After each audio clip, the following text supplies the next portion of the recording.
pretty uneventful way to start, mate. Yeah. Overall thoughts on the performance and the victory? Performance, yeah, I thought it was good, but can only improve. The things that we wanted to work on against this Newcastle Jets side, I thought we did it quite well. Times we didn't execute either. A lot of nerves in the first 20 minutes as well. It took us a bit of time to settle into the game. But in terms of the result, I'm ecstatic for the players. They worked extremely hard all pre-season, and they understood what we were trying to do against the grand finalists from last year. So it was pretty pleasing. The result for fight, was that one of the most pleasing aspects? It was. I love rewarding effort, and Roy Krishna running 60 metres, sprinting 60 metres, got himself a yellow card for it, but to see that fight in him to try and get back and work for his teammates, I thought was fantastic. Thomas Dahl, jumping 3 metres in the air to win a header as well. All those sort of things are what we're about. We're going to show a lot of spirit, a lot of fight this season, and you get rewarded for that as well. Yes, you need a bit of quality in the end too, and I thought we had enough chances, and we got into their box enough times as well, and that's probably a few areas we need to improve on, but overall it was quite satisfying. There's a bit of confusion on the ground about those VAR calls. Were you enlightened of what's going on? What was your take on both of them? It was tough, the first one, when I asked for an explanation. They said it was ball to hand, start free, but the one before that, I thought he topples down on the hand as well. So that could have gone either way, really. But it evened itself out, didn't it? I thought it was pretty clear. Mitch getting dragged and getting held, so it was good that, and we spoke about that during the week. We made it very clear when we're working on our set pieces that we've got to be very careful when defending, not doing anything silly. At the same time, we want to try and attack things, and if someone's going to beat someone, that's the result. I didn't see Roy's first take at the penalty, but I saw him put it in the back of the net, so that was the most important thing, I guess. What, back turn? Move it? No, it's just something that I always do. I don't like watching penalties, whether we have them or not, but pleased that it went in the end.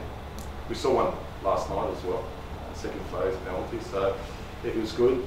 We keep talking about the second phase and staying alert and staying alive, and it was good that Roy did that. It helped to make all Eiffels goal scoring good for the club. Has he had any reaction to that? Does he know that?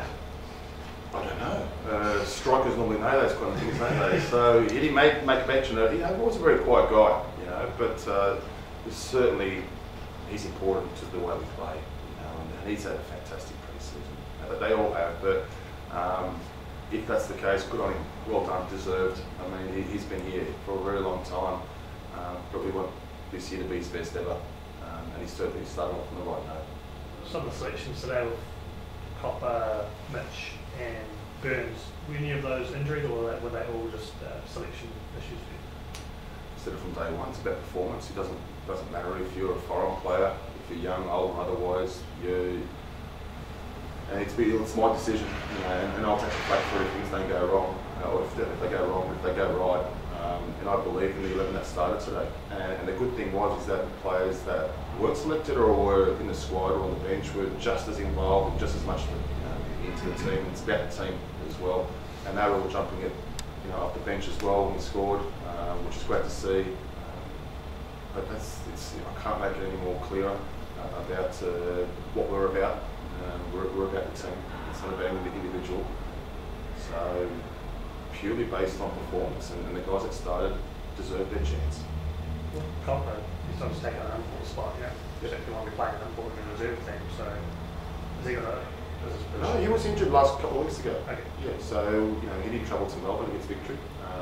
He's trained a hamstring and he was out for a couple of weeks, so he needs to build his way back into the team as well. So if you want to know the answer to that, yeah.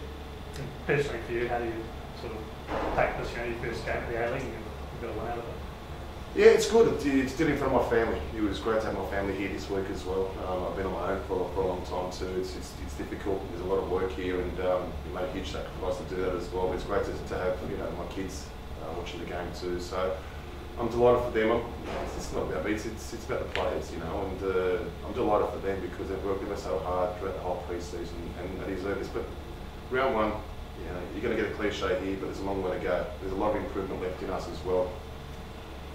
I know you spoke about the team ethos there, Mark, but Stephen Taylor, how important a figure is he going to be, just from a playing and, I guess, leadership sort of point of view? Quite clear. He was one of my first signings, and he's been brilliant. He's got a persona about him and a personality about him that's infectious. He's an extremely positive person. That's what I needed around the place, positivity. I don't care what's happened in the past. We need to build the confidence of the players and everybody involved with the football club as well, and he's certainly he's been doing that. He's not the only one, like I said. I thought there were some fantastic leaders out there. I thought Thomas Doyle, I thought Alex Ripples was superb today as well. They showed some extremely good leadership qualities too. Stephen Taylor wasn't the only one. We had 11 leaders out there who were all fighting for that Wellington finish shirt today. I hope the fans saw that. I'm sure they did. And like I said, there's going to be a lot more improvement from us. Right us off with your own pedal, and they already have. And it's just noise as far as we're concerned. We also understand there are 26 rounds to go. For me personally, I spoke about round 1 being weeks ago. So this is just another game. When we started to play against the A-League teams is how we looked at it. So Sydney FC round 1, victory with round 2, this is round 3. I wanted to start the process a little bit earlier so I didn't get too nervy before. The difference is that we play for points today. But that's the mentality that we've got right now. We're still a long way to go. There's still 26 games, as you say, but getting that win first, what does that do for a team? I think this club's only done it twice now. Yeah, someone mentioned that as well, not a statistic or whatever. What it does for us is it, and I told the players this before the game, is that you've got one chance to make a good first impression. Okay. Sometimes people don't look at round 2, 3 or 4 when it comes to round 10. In front of your home fans, in front of I thought it was a fantastic turnout today, which I hope will only get better and stronger when they see those players out there who are going to give their absolute everything for the Wellington Phoenix, and they're going to get fitter and stronger, and they'll continue to fight and continue to work. And like I said, thrown in around all that, there's a little bit of tactical stuff as well that we work on. Okay, so you probably hear the key words all the time, but we do work a lot on analysing ourselves and the opposition as well. And I thought, Newcastle play a certain style. We didn't play into their hands at all. We actually found ways to beat them, and we did that. Just the VAR, Mark, on that. I mean, again, yeah. I thought I answered that. Well, you did. Confusion in Melbourne as well. Tonight, I mean, even people who know their football were sort of scratching their heads. Do you have just an overall view about the VAR, and did you find tonight confusing as well? Or? Tonight, yes and no. I mean, I saw last night's one, but I wasn't involved in that, so I'd rather not comment on that. But in terms of today, like I said, when I had a look at the replay, I thought if you're going to look at 2 handballs, I thought ball hit Topplestone's hand as well. So it was I actually thought that's what the VAR was for. I thought they were going to look if the ball hit Topplestone's hand for a handball. In actual fact, when I spoke to the 4th official, and he wasn't quite sure either. It is quite confusing, It does take a little bit away from the actual game too, because of the long pause, and I feel for the fans out there as well because of that long pause too.